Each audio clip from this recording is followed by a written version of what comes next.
안녕하세요. 커피앤크라임 채널에 오신 것을 환영합니다. 이야기에 앞서서 사건에 등장한 등장인물들의 사진이 궁금하시다면 네이버 블로그에 커피앤크라임을 검색하셔서 제 블로그를 확인해 보세요. 자, 오늘 들려드릴 이야기는 로버트와 사브리나 라몬 커플에 대한 이야기를 해볼까요?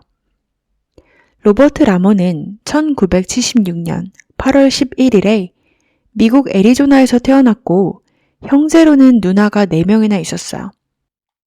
로버트는 고등학교에서 풋볼을 하고 친구들도 굉장히 많았고 사람들이 다 좋아하던 그런 학생이었어요. 그리고 졸업을 하고는 자신의 누나 중 한 명인 크리스랑 같이 집을 얻어서 애리조나의 프리스콧이라는 동네로 이주를 하게 됩니다. 그리고 이 동네에서 자신의 미래 부인이 될 사브리나까지 만나게 되죠.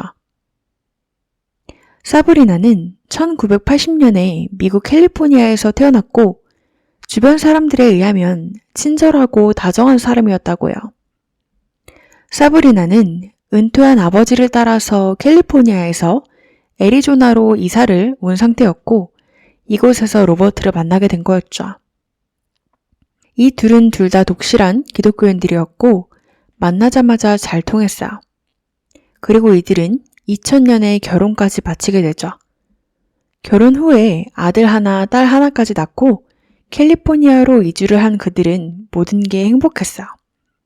사브리나는 가정주부로서 아이들을 돌봤고 로버트는 철도 공사를 하는 그런 직업을 가졌었는데 굉장히 열심히 일하는 일꾼으로 알려져 있었어요. 새로 이사를 간 캘리포니아 지역에서 이들은 친구들도 사귀게 되는데 이들은 사이가 정말 끈끈해서 이 무리를 늑대떼라고 부르면서 매주 어울려 놀았다고 해요. 이들이 특히 친했던 커플이 있었는데요. 그 커플의 이름은 켈리와 제이슨이었어요. 켈리는 미용사였고 사브리나가 켈리의 미용실에 손님으로 가게 되면서 친해지게 된 거였죠. 이들의 친구들 중에서 사브리나와 로버트 부부는 커플들 중에 제일 사이가 좋기로 유명했다고요. 로버트는 사브리나를 항상 여왕처럼 대했고 모두들 이 커플을 부러워했었어요. 하지만 2008년 상황은 달라지게 됩니다. 누구의 아이디어였는지 정확히 밝혀지진 않았지만 이 커플은 오픈 릴레이션십을 시도해보기로 결정을 하게 돼요. 하지만 이들은 룰이 있었는데 그 오픈 릴레이션십은 자신들과 친했던 늑대떼 무리들 중에서만 할 수 있도록 정해졌었죠.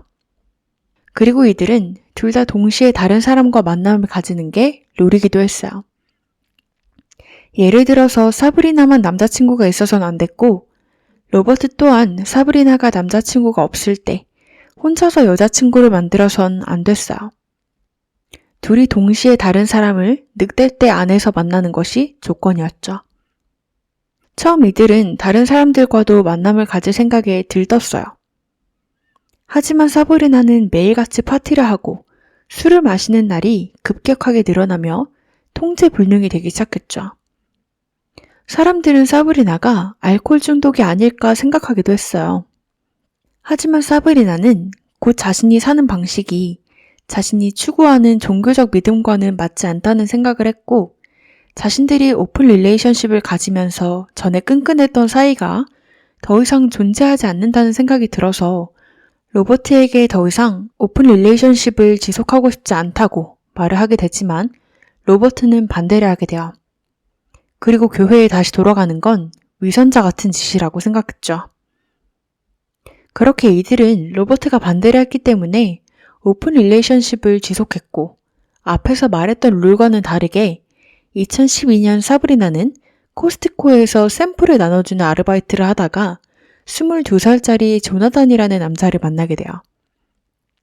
그리고 이들은 로버트 몰래 교제를 시작하게 됩니다. 시간은 흘러 2014년 8월 17일이 되었어요. 이날 로버트는 평소랑 같이 철도 공사를 하고 있었고 동료가 저녁 7시에 교대를 해줄 때까지 일을 하는 게 그의 스케줄이었어요. 하지만 동료가 그날 7시에 도착했을 때 평소라면 로버트는 집에 가려고 트럭에 짐을 싸고 있어야 되는데 동료가 발견한 로버트는 운전석의 상체와 머리에 총을 맞고 쓰러져 있는 상태였어요. 로버트는 즉시 병원에 실려갔지만 안타깝게도 38살의 나이로 그는 사망 선고를 받게 됩니다. 사브리나는 그날 로버트한테 수십 통의 전화를 했다고요. 걱정이 됐다고 말이죠. 딸 또한 로버트한테 수많은 전화를 했었어요. 하지만 사브리나는 얼마 지나지 않아서 경찰로부터 로버트의 사건에 대한 전화를 받게 되고 경찰의 전화를 받은 사브리나는 굉장히 슬퍼 보였어요. 그리고 경찰은 현장을 바로 수사를 시작하게 됩니다. 로버트가 일하던 곳의 사무실은 마치 도둑이 든 것처럼 모든 게 뒤엎어져 있었어요. 파일이며 서류들이며 전부 어질러져 있었고 서랍은 모두 열려 있었고 노트북 또한 없어졌었어요. 그래서 경찰들은 도둑이라고 생각을 했지만 수사를 진행할수록 이건 도둑이 아니라 도둑인 척 꾸며진 현장 같다고 판단이 됐죠. 그 이유는 첫째로 철도공사 사무실에는 귀중품도 없는데 도둑이 그것을 노리는 것도 이상했고 사실 돈이 될 만한 거라고는 온갖 장비들이었는데 장비들은 또 그대로 있었어요. 그리고 이 사무실의 위치는 굉장히 외딴 곳에 있었기 때문에 굳이 여길 온다는 것도 이상했죠. 경찰은 그렇게 로버트의 주변 인물들을 상대로 조사를 하기 시작했습니다. 사람들에게 로버트가 적이 있었냐고 조사를 하기도 했죠. 하지만 로버트는 평소 어떠한 적도 없었어요. 모두가 그를 좋아했죠. 사브리나 또한 이들의 관계가 정말 완벽하게 행복했다고 말했기 때문에 경찰들은 조사하는 데 힘이 들었어요. 하지만 경찰이 아무것도 갈피를 못 잡은 건 아니었는데요. 사건 시각 CCTV에 백인 남성이 다리를 절며 사건 현장 쪽으로 걸어가는 게 포착이 됐습니다. 그리고 경찰은 추적 끝에 그 백인 남성의 이름이 조슈아라는 것을 알아내게 되죠. 그는 종종 지름길이라 자신이 집으로 가는 길에 이들의 사무실 앞을 지나가곤 했는데 조슈아는 그날 강력한 알리바이가 있었기 때문에 용의자 선상에서 빠르게 제외가 되게 돼요. 경찰은 다음으로 도로 CCTV 영상을 찾아보게 됩니다. 이 도로는 많은 사람이 다니는 곳이 아니었고 도로 끝에는 이 회사가 있었기 때문에 이날 찍힌 차들은 주로 철도 회사에서 일을 하던 로버트를 포함한 그의 동료들이었는데 경찰이 한 가지 분별을 할 수 없었던 오토바이가 있었어요. 이 오토바이는 철도 회사로 들어가는 게 찍혔는데 회사에서는 이 사람이 누군지 아는 바가 없었고 로버트의 사망 시각으로 추정되는 시간 직후에 현장을 떠난 것까지 찍혔기 때문에 경찰들은 이 사람이 범인이구나 싶었어요. 그리고 운 좋게 경찰들은 마침 이 시기에 큰 제보도 받게 되는데요. 로버트 커플의 절친이었던 켈리와 제이슨 부부 기억하시나요? 2014년 9월 1일 제이슨은 조나단이라는 남성으로부터 이상한 음성 메모를 받았다고 했습니다. 조나단은 음성 메일로 로버트에게 무슨 일이 일어났는지 들었다면서 굉장히 안타까워하는 투였다고요. 거의 뭔가 사과를 하는 그런 말투 같았죠. 조나단은 자신이 제이슨과 같은 소방서에서 일을 하기 때문에 소식을 듣고 전화를 했다고 말을 했어요. 그리고 경찰에게 제이슨은 이 사실을 말하며 조나단이 사브리나의 남자친구일 수도 있을 것 같다고 제보를 하게 돼요. 또 이상했던 건 음성 메모뿐만 아니라 조나단은 제이슨에게 편지까지 썼는데 편지로는 용서를 해달라고 썼다고 합니다. 경찰은 제이슨한테 조나단이 어떤 사람인지를 물었어요. 제이슨은 조나단이 굉장히 똑똑하고 독실한 기독교인 같다고 말했죠. 왜냐하면 음성 메모와 편지 둘 다 모두 종교적 언어들이 적혀 있었는데 예를 들면 죄인이라던가 구원이라는 몇몇 가지 단어들이 기독교에서 많이 쓰이는 영어 단어가 섞여 있었기 때문이었어요. 그렇게 수사관들은 조나단과 조나단의 잠재적 여자친구인 사브리나를 조사해보게 됩니다. 이때는 로버트가 사망한 지 3주밖에 안 됐을 텐데 사브리나와 조나단은 레스토랑에서 뽀뽀를 하고 포옹을 하는 모습이 여러 사람들에게 목격이 되게 돼요. 이들 곁에는 사브리나와 로버트의 아이들도 있었는데 조나단은 아이들과 이미 잘 아는 것처럼 행동을 했죠. 경찰은 그렇게 조사 끝에 조나단과 사브리나가 알고 지낸 지 2년이 넘었고 이들이 코스트코에서 만나서 번호를 주고받고 연락을 하고 지내다가 연인 관계로까지 발전했다는 것을 알게 되었습니다.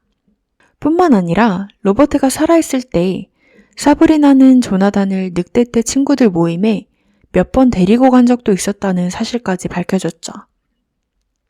하지만 친구들은 이들이 연인 관계라는 걸 전혀 몰랐어요. 조나단은 자신이 늑대 때 모임에 나간 이유가 같은 소방서에서 일하던 제이슨과 어울리고 싶어서 그렇게 낀 척을 했었기 때문이었죠. 제이슨은 그때로 회상하며 자신이 굉장히 불편함을 느꼈었던 것을 토로했어요. 조나단이 무리에 강압적으로 끼고 싶어 했던 걸 느꼈었기 때문이었죠. 그리고 사실 이들이 연인 관계를 지속하는 동안 로버트는 어느 날 사브리나의 휴대폰을 보다가 이들의 관계를 알아냈다고 해요. 로버트는 사브리나에게 관계를 끝내라고 부탁을 했고 사브리나는 알겠다고 했지만 사실 그건 거짓말이었어요. 경찰은 그렇게 이 사실들을 알아낸 후 조나단과 사브리나의 휴대폰을 수사할 수 있도록 영장을 발부하게 됩니다. 그리고 수사 후 이들이 연인 관계라는 게 100% 확실해졌죠. 하지만 이들의 연락은 로버트의 살인 몇 달 전부터 끊기게 돼요. 이들이 연락을 끊었다면 살해 계획은 어떻게 세운 걸까요? 사실 사브리나는 이를 철저히 하기 위해서 임시폰을 만들게 됩니다. 그리고 조나단의 휴대폰에는 사브리나와의 연락이 끊긴 후 모르는 번호와 매일같이 연락을 주고받은 게 나와 있었죠. 경찰은 이 낯선 번호가 사브리나인 것을 알아내기까지는 오래 걸리지 않았어요.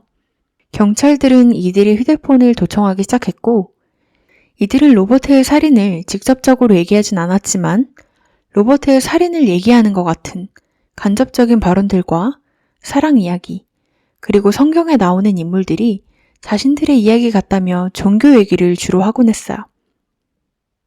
경찰은 이들에게 가짜 정보를 주고는 이들의 반응을 들어보기로 하게 됩니다.